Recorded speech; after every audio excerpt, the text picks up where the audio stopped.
क्या आप भी अपने जीवन में खुश रहना चाहते हैं तो भगवान श्री कृष्ण के सुविचार आपके लिए हैं। यदि आप जीवन से संबंधित ज्ञान प्राप्त करने के लिए या खुद को प्रेरित करने के लिए श्री कृष्ण सुविचार की तलाश कर रहे हैं तो आपको यहाँ सबसे अच्छे और प्रेरक सुविचार मिलेंगे। जिस प्रकार अलार्म घड़ी एक सोते हुए आदमी को जगा देती है, ठीक उसी तरह भगवान कृष्ण के सुविचार आध्यात्मिक वास्तविकता के प्रति हम सभी को जागृत करने में अहम भूमिका निभाते हैं। भगवान श्री कृष्ण कहते हैं, आत्मा को प्रदूषित करने और नरक की तरफ बढ़ने के 3 दरवाजे हैं, वासना, क्रोध और लालच। अर्थात आत्मा वह पवित्र स्थान है जहाँ भगवान का वास होता है।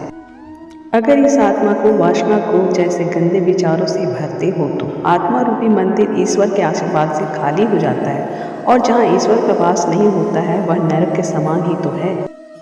भगवान श्री कृष्ण कहते हैं, मनुष्य अपने विश्वासों के परिणाम स्वरूप ही बनता है। जिस तरह से वह यकीन कर लेता है उसी तरह वह बन जाता है। अर्थात अगर आप किसी एक विषय को अपना लक्ष्य बनाकर उस पर सतत चिंतन मंथन करते हैं तो निश्चित ही आप उसको हासिल कर लेते हैं। इसके लिए आपको उस विषय को स्वीकार करना होगा, उसको मानना होगा। एक बार जब आप उसमें खो जाएंगे फिर आप वही बन जाएंगे।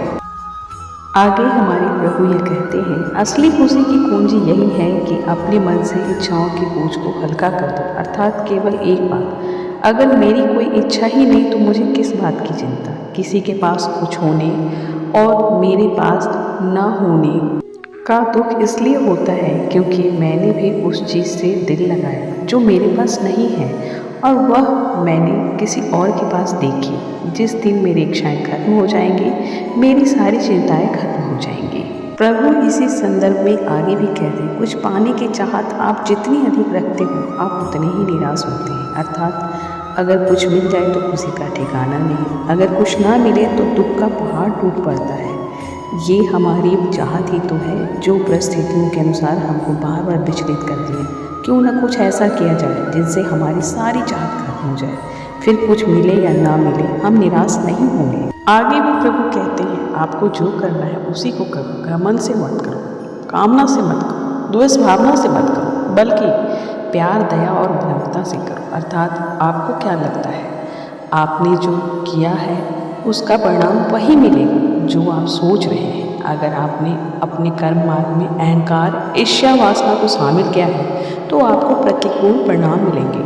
अपने कर्मों की गति में प्रेम, करुणा को शामिल करें, आपको अपने हर कर्म का सत्फल मिलेगा। जिसने अपने मन पर विजय प्राप्त कर ली है उसके लिए मन सबसे अच्छा मित्र है, लेकिन जो ऐसा करने में असफल रहा है उसके लिए मन सबसे बड़ा शत्रु है। हमारा मन बहुत ही चंचल है, जो देखता है उसी के पीछे भागने लगता है। ऐसा मन कभी आपको जीतने नहीं देगा। अगर जीत मिल भी गई तो एक और नया लक्ष्य बना लेगा, फिर उसके पीछे भागने लगेगा। ऐसे में आपका मन आपका सबसे बड़ा शत्रु बन जाए। मन से मित्रता करनी है तो इसकी कमान अपने हाथ में रखो, कभी इसे अपने से दूर मत भागने दो। यदि आपको भी इस चैनल से जुड़ना है तो प्लीज़ इस चैनल को ज़रूर सब्सक्राइब करें। राधे राधे।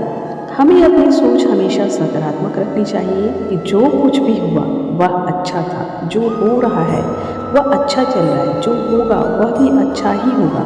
भविष्य के बारे में चिंता मत करो, वर्तमान में जियो।